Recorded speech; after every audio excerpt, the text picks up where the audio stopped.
विशाल पहाड़ों और चमकती नदी के बीच एक दूर के राज्य में जो नाम की एक दयालु और चतुर राजकुमारी रहती थी।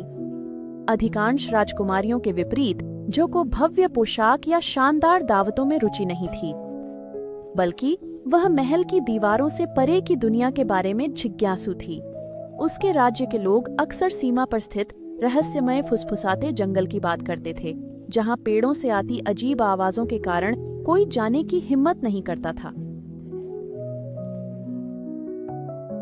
एक शाम जो ने महल के रक्षकों को धीमी आवाज में बात करते सुना।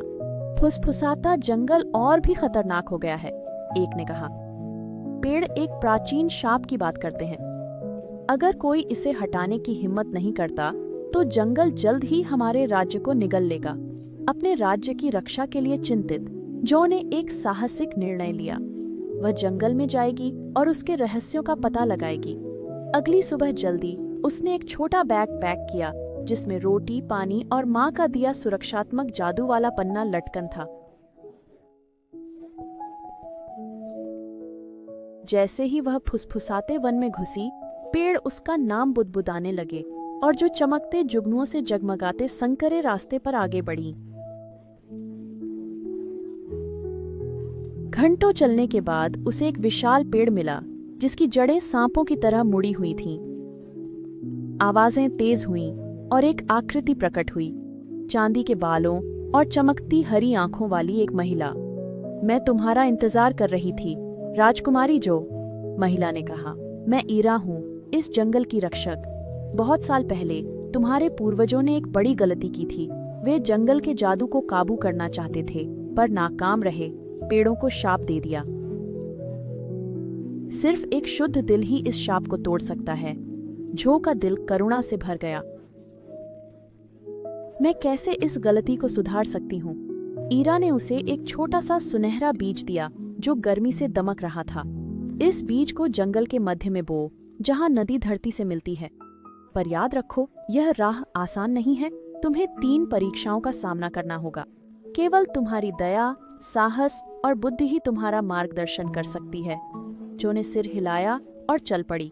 पहली परीक्षा एक गहरी खाई के रूप में आई जो पार करने के लिए बहुत चौड़ी थी। जैसे ही वह लौटने वाली थी, उसने दूसरी ओर फंसे पक्षियों के एक परिवार को देखा। बिना हिचकिचाहट के उसने अपनी चादर से एक पुल बनाया जिससे पक्षी उड़कर पार आ सके।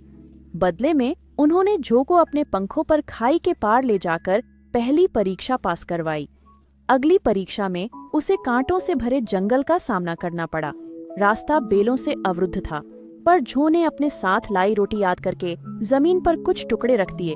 जल्द ही एक छोटा चूहा प्रकट हुआ। मैं तुम्हारी मदद करूंगा, चूहे ने चूं चूं करते हुए कहा। अपनी नाक हिलाकर उसने बेलों को कुतर दिया, झो के लिए रास्ता साफ कर दिया। उसने दयालुता पर भरोसा करके दूसरी परीक्षा पास कर ली थी। अब अंतिम परीक्षा सबसे कठिन थी, जो जंगल के मध्य पहुंची, जहां एक गरजती नदी बह रही थी जिसे पार करना असंभव था। दूसरी ओर बीज बोने के लिए एकदम सही जगह थी। जो निराश होने वाली थी जब उसे पन्ने का लॉकेट याद आया। उसे ऊपर उठाकर उसने एक इच्छा फुसफुसाई। लॉकेट चमका और नदी विभाजित होने लगी। उसे सुरक्षित मार्ग देते हुए एक गहरी सांस लेकर जो ने सुनहरा बीज बो दिया। धरती कांप उठी और पेड़ों ने फुसफुसाना बंद कर दिया। धीरे धीरे जंगल जीवंत रंगों और मधुर गीत गाते पक्षियों से भर गया। ईरा फिर प्रकट हुई। उसकी आंखें अब कृतज्ञता से भरी थीं। तुमने शाप तोड़ दिया है, राजकुमारी झो। तुम्हारे दिल ने इस राज्य को बचा लिया है। फुसफुसाता जंगल अब पीढ़ियों तक तुम्हारे लोगों की रक्षा करेगा। झो अपने राज्य लौटी। लोग उस राजकुमारी का जश्न मना रहे थे जिसने अपने साहस, दया और बुद्धि से उन्हें बचाया था।